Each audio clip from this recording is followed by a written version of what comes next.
नमस्कार साथियों की फैक्ट में आप सभी का स्वागत है। उम्मीद करता हूं कि आप सभी लोग बेहतर होंगे। सभी सनातनी और राष्ट्रवादी भाइयों से अपील रहेगी कि चैनल को सब्सक्राइब करिएगा, वीडियो को लाइक करिएगा और अधिक से अधिक लोगों तक शेयर करिएगा। खालिस्तानियों के ऊपर लंदन में डंडा चला है और मजबूत वाला डंडा चला है। आज से कुछ दिन पहले लगातार खबर आ रही थी कनाडा से फिर भारत के रिश्ते इन खालिस्तानियों की वजह से खराब हुए। फिर उधर पन्नू वाली बात आ गई, फिर मारने की कोशिश किसी ने की थी तो कौन सा जेल में चला गया, तो भारत से अमेरिका ने कहा कि ये बर्दाश्त नहीं है। सब सारी खबरें चल रही थी इंटरनेशनल मीडिया में। इन सब चीजों के बीच में लंदन 2 बार गए जयशंकर साहब, क्योंकि लंदन से एक खालिस्तानी ऑपरेट हो रहे थे और लंदन में ही हमारे दूतावास के ऊपर खालिस्तानियों ने जिस तरीके से तिरंगे का अपमान किया, यह भी आप लोगों ने देखा था। अब देखो क्या है ना साहब कि मोदी जी के नजर में जो चढ़ गया ना, तो फिर उसका काम तो होता ही हो। चाहे पाकिस्तानियों से आज जाकर के पूछ लीजिए उनका हश्र, और एक खालिस्तानी तो उन पाकिस्तानियों के प्यादे हैं। और इन्हीं पाकिस्तानियों ने पंजाब के अंदर बड़ी मात्रा में ड्रग्स इन्हीं खालिस्तानियों के माध्यम से भेजा, और इंटरनेशनल मार्केट में इन खालिस्तानियों को यही ड्रग्स का पैसा जाता है, जिससे ये भारत के खिलाफ प्रोपेगेंडा करते हैं और वहां से ये पैसा भेजते हैं ताकि भारत में एक फर्जी किसान आंदोलन, आप लोगों ने देखा होगा, कभी भी किसान आंदोलन होने लगता है, कभी भी कुछ चलने लगता है, कभी भी कुछ चलने लगता है। लेकिन इन खालिस्तानियों ने कभी ड्रग्स के खिलाफ आंदोलन किया? कभी नहीं किया। जानते हैं क्यों? उसी के पैसे, उसी के नेटवर्क से तो फलते फूलते हैं। अब जो लंदन के अंदर हुआ, जो ब्रिटेन के अंदर हुआ, वहां के प्रधानमंत्री ऋषि सुनक ने जो किया, वो क्यों किया? क्योंकि साफ साफ भारत सरकार ने ब्रिटेन की सरकार को, ऋषि सुनक को बता दिया था, देखो भाई, हमारे साथ बिजनेस रिश्ता रखना चाहते हो तो अपने धरती पर भारत के खिलाफ जो अभियान चलाया जा रहा है उस पे लगाम लगाओ, अदरवाइज भूल जाओ। हमारे पास बिजनेस करने के लिए बहुत है। कनाडा को तो बता ही दिया था। तुरंत सारे डिप्लोमेट्स जिनके 50-60 थे, जो वीजा पासपोर्ट फर्जी वर्जी करते थे, उन सबको निकाल दिया था। तब भी इंटरनेशनल मार्केट में मचा कि यह हो गया, वो हो गया, कनाडा के साथ फलाना हो गया, ढिकाना हो गया। कनाडा झुका। वो ठीक है, लेटर लिख रहा है कि इसकी जांच होनी चाहिए, उसकी जांच होनी चाहिए। हु केयर यार, कौन केयर करता है तुम लोगों की? और जयशंकर साहब ने साफ साफ कहा था कि देखो भाई, जिस तरीके से पेश आओगे उसी तरीके से भारत भी पेश आएगा, चाहे वो रसिया से क्रूड ऑयल खरीदने का मैटर हो, चाहे किसी भी मैटर। तो जो खबर है वो, एक खबर ये है कि खालिस्तानियों के 300 अकाउंट्स बंद कर दिए गए हैं और उन अकाउंट्स में पड़े हुए 100 करोड़ रुपए को भी जब्त कर लिया गया है। तो सबसे पहले उस खबर को देखते हैं, है बड़ी रोचक और बड़ी धमाकेदार। यूके के पीएम ऋषि सुनक का एक्शन, खालिस्तानी समर्थकों के 300 अकाउंट सीज, कनाडा, अमेरिका और ऑस्ट्रेलिया से हुए संदिग्ध ट्रांजैक्शन, लगभग 100 करोड़ की रकम जब्त। आगे और पढ़ते हैं। ऋषि सुनक का एक्शन, खालिस्तानी समर्थकों का वही खबर है। ब्रिटिश टास्क फोर्स की वॉच लिस्ट में 5000 बैंक अकाउंट है। अच्छा, ये 5000 बैंक अकाउंट क्यों है, कैसे हैं? 2 कैटेगरी में ब्रिटेन की सरकार ने बांटा इनको। एक बांटा जो डायरेक्ट खालिस्तानी है, और एक जो इनके समर्थन में इनको पैसा देते हैं वो। और उनको क्रैकडाउन करना शुरू किया, उनको तोड़ना शुरू किया, उनके खातों को फ्रीज करना शुरू किया। हुआ कैसे? देखिए क्या होता है ना, कि अब पुराना वाला भारत नहीं है, ये नया वाला भारत है। हालांकि अभी भी कुछ लोगों को ये समझने में समय लगेगा, समझदारी का फर्क है, और उनकी समझदारी पे तरस भी आना चाहिए। ये नया वाला भारत है, आंख मिला करके बात करता है और साफ साफ बोल दिया। उसकी भी वानगी बताऊंगा कि क्यों ऐसा हुआ, और फिर कैसे अभी हाल में ही प्रधानमंत्री नरेंद्र मोदी की बातचीत हुई है ऋषि सुनक से, और उसके बाद ट्वीट का आदान प्रदान हुआ है, माहौल बना है। क्योंकि भाई तुम अच्छी खबर दोगे तो भारत से भी अच्छी खबर जाएगी, नहीं दोगे तो नहीं जाएगी। तुमको जितना चिल्लाना है, ये कर देंगे वो कर देंगे, कर लो। इस समय पूरे दुनिया को भारत की जरूरत है, भारत की महत्ता है। और वो क्यों है? क्योंकि भारत में सामर्थ्य है, और उस सामर्थ्य को साबित कैसे किया गया? प्रधानमंत्री नरेंद्र मोदी के द्वारा इंटरनेशनल फोरम पे भारत के सामर्थ्य को प्रदर्शित किया गया। पहले क्या था, हमको कोई लेटर लिख देता था, हम चुप हो जाते थे, अब नहीं होते हैं। हम अपनी बात मुखरता से कहते हैं, हम नहीं डरते कि तुम अमेरिका होगे, कि फलाना होगे, कि तुम ठिकाना होगे, तुम चाहे जो भी होगे, हम काम करेंगे अपनी शर्तों पे।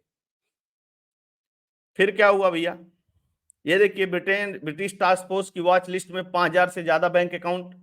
सूत्रों के अनुसार पिछले साल गठित ब्रिटिश टास्क फोर्स की वॉच लिस्ट में 5,000 से ज्यादा बैंक अकाउंट है। टास्क फोर्स ने अकाउंट्स को दो तरह से बांटा है। पहला वो अकाउंट जो सीधे तौर पर घोषित खालिस्तानी नेताओं के है, दूसरा वो अकाउंट जो खालिस्तानी समर्थकों के। बैंक अकाउंट में एक बार में 50,000 रुपए से ज्यादा का ट्रांजेक्शन होने पर तुरंत डिटेल निकलवा ली जाती है कि पैसा कहां से आया और कहां गया। समझ रहे हैं आप? यही तो कहूं कि ये, यार, आंदोलन आंदोलन हो रहा था, अभी तो एकदम सब पता नहीं झंडा वंडा गाड़े हुए थे, अभी सब बैक चले, ये सब उसी कॉन्स्पिरेसी का हिस्सा है। ये जो फर्जी वाड़ा होता है ना, ये सारा उसी कॉन्स्पिरेसी का हिस्सा है। पन्नू उधर वीडियो बनाएगा, यह कर देंगे, वाह कर देंगे, यहां कुछ पैसे भेज देगा। अमृतपाल भी था उसी का एक हिस्सा, उसको भी पाकिस्तानी आईएसआई ने पाला था। और आप सोचेंगे कि पाकिस्तान तो आटे के लिए मर रहा है, पैसा कहां से आता? ड्रग्स का पैसा। पंजाब बर्बाद हो गया भैया, एक नस्ल बर्बाद हो गई पंजाब की ड्रग्स के चक्कर में। लेकिन कभी भी कोई आंदोलन नहीं हुआ उसके खिलाफ, कोई आंदोलन ही नहीं हुआ, वो महत्वपूर्ण है ही नहीं। देखिए, अंग्रेजी में भी खबर है, Rishi Sunak lead UK government target Khalistani funding nexus. ये पूरा सब कुछ लिखा हुआ है इसके बारे में, क्या क्या हो रहा था, कैसे कैसे हो रहा था और क्यों हो रहा था। देखिए, consequently recently this results in freezing the over 300 bank accounts, approximately 100 crore link this supporters. सब फ्रीज कर दिया गया। पैसा कहां से आ रहा था? कनाडा से, अमेरिका से, ऑस्ट्रेलिया से, न्यूजीलैंड से, यहां से पैसा आ रहा था, इकट्ठा हो रहा था। ये हर जगह है ना, कुछ कुछ एलिमेंट, कुछ एलिमेंट वो वहां से माल भेज रहे थे, वहां से वहां जाता था, वहां धरना प्रदर्शन होता था। पकड़ में कैसे आए? बेसिकली स्कॉटलैंड में एक रेफरेंडम कराया जा रहा था खालिस्तान को लेकर के। पाकिस्तान, पंजाब को खालिस्तान बनाएंगे हम। अच्छा अच्छा, ये खालिस्तानियों की एक और खासियत देखिएगा, ये पाकिस्तान में जो पंजाब है उसके बारे में नहीं बोलते हैं, ना, उसके बारे में कुछ नहीं बोलेंगे, क्योंकि मेनली ये लाहौर में बैठे हुए जो इनके आका है ना, वही तो प्लान करते हैं। ये पूरा लाहौरियों का ही कॉन्सेप्ट है। जब पहले भी ऐसा हुआ था तब भी वही कॉन्सेप्ट था। ये सोच रहे हैं अब भी चला लेंगे, इनको नहीं पता है कि भारत में पापा बैठा हुआ है।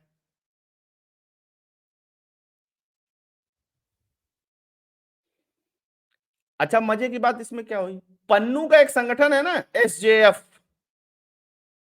एसजेएफ के अकाउंट में जो 20 करोड़ रुपए आए थे वो भी जब्त हो गए, है ना। Among the notable seizes was some 20 crores fund in account Sikh for Justice SJF, pro Khalistani organization advocating for speech Sikh state. The group previous deposit the pro Khalistani referendum Scotland further solidarity SJF effort to the promote separatist agenda internationally. माल आया, referendum कराएंगे, माल जब्त हो गया। इसीलिए आप देखेंगे ना, अब ये थोड़े शांत हैं इस समय, कम बोलेंगे। इनको ये और बता दूं, ये बहुत डरपोक लोग हैं, ठीक। ये कबूतरबाजी का धंधा करते हैं, ये डस्ट का धंधा करते हैं, ये इस तरीके के बहुत सारे काम करेंगे, और वहीं से पैसा आता है, और वहां से पैसा आता है तो बैठ करके वहां भौंकते हैं। इनको ना सिख भाइयों से मतलब है, ना इनको पंजाब से मतलब है, ना वहां हो क्या रहा है उससे मतलब है। इनको सिर्फ पैसे से मतलब है। पैसा आएगा कैसे? ये बताएंगे कि हम कनाडा में बैठे बैठे यहां पे खालिस्तान बना देंगे। समझ रहे हो ना, इनकी हिम्मत नहीं हो, और वहां कार्रवाई होती है, यहां पता चलता है, भारत सरकार दबोच लेती है। एक और काम चल रहा है, पासपोर्ट रद्द करने का भी काम चल रहा है, और पासपोर्ट रद्द करने का जो काम चल रहा है वो और जबरदस्त है। वहां पे इनके पासपोर्ट रद्द हो जाते हैं, ये इंटरनेशनल ट्रेवल नहीं कर पाते, और यहां पे जो इनकी संपत्तियां हैं, इनके पड़ोसी उड़ोसी वाले कब्जा कर ले रहे हैं, अब तो वो आना नहीं है, कब्जे कर लो। दूसरी चीज कि जहां तक भारत सरकार की एजेंसियों को इस बात का पता चल रहा है, वो भी कार्रवाई कर दे रही है। पन्नू का तो सब जब्ती हो गया ना, इंटरनेशनल टेररिस्ट घोषित से तो सबको पता है उसके बारे में। अब एक और इसमें महत्वपूर्ण बात, ट्रूडो है कनाडा का, वो बड़ी सारी सारी बातें बीच में बोलता था, रोज ट्वीट कर देता था, रोज भाषण देता था। आजकल वो भी बड़ा शांत है। जब ये पन्नू वाला केस आया, वो नहीं एक किसको पकड़ा गया चेक रिपब्लिक में, तो वो उसने इसको पैसा दिया तो उसने पैसा पकड़ लिया, ये वो जो थ्योरी गढ़ी थी अमेरिका ने, वो थ्योरी का क्या हुआ भाई? और उससे भी बड़ी बात, भारत में बैठे हुए जो लेफ्ट लिबरल हैं, आरफा खानम जैसे, रवीश कुमार जैसे, अजीत अंजुम जैसे, ये तथाकथित पत्रकार हैं, चाइनीज गैंग हैं जो पूरी, ये क्या कहती थी, अरे पन्नू वाले मैटर से अमेरिका का भारत का रिश्ता खराब हो गया। भारत को कोई रिश्ता रखने की किसी से जरूरत नहीं है, सबकी जरूरत भारत को है, और सब रिश्ता रखेंगे, जान लीजिएगा। The task force created by UK has over the 5,000 accounts on its watch list. अब ये तो खबर थी। अब आपको एक दूसरी खबर दिखाते हैं। पीएम मोदी ने ऋषि सुनक को लगाया टेलीफोन, रणनीतिक साझेदारी मजबूत करने समेत किन मुद्दों पर हुई बातचीत। ये देख लीजिए, कब की खबर है ये 12 तारीख की खबर है, 12 मार्च की। और जो पिछली वाली खबर है वो 11 मार्च की है। समझ रहे हैं आप? प्रधानमंत्री नरेंद्र मोदी ने ब्रिटेन के प्रधानमंत्री ऋषि सुनक से टेलीफोन पर मंगलवार को बातचीत की। उन्होंने सोशल मीडिया एक्स पर एक पोस्ट के जरिए खुद यह जानकारी दी। पीएम मोदी ने बताया कि दोनों देशों के बीच व्यापारिक रणनीतिक साझेदारी को मजबूत करने पर चर्चा हुई। प्रधानमंत्री ने ट्वीट किया कि ब्रिटेन के प्रधानमंत्री ऋषि सुनक के साथ अच्छी बातचीत हुई। ये अच्छी बातचीत जानते हैं क्यों है? अच्छा काम करोगे तो अच्छी बातचीत होगी, जाहिर सी बात है। इन खालिस्तानियों के अकाउंट फ्रीज, पैसे का खेल है, पैसा बंद, तमाशा बंद। आप बताइए कि लंदन में, ब्रिटेन में, कनाडा में रहने वाला कौन व्यक्ति इतना खलियर है यार, कि अपना काम धाम छोड़ करके झंडा लेकर कहेगा कि हम खालिस्तान बनाएंगे। तुमको ऋषि सुनक की, ट्रूडो की, बाइडेन तुमको खालिस्तान बना के देगा? अगर तुम्हारे में दम है तो थोड़ा यहां भारत आकर के देखो, एक को भेजे थे, लतिया करके सही कर दिया गया, तो बहुत टाइम नहीं लगेगा।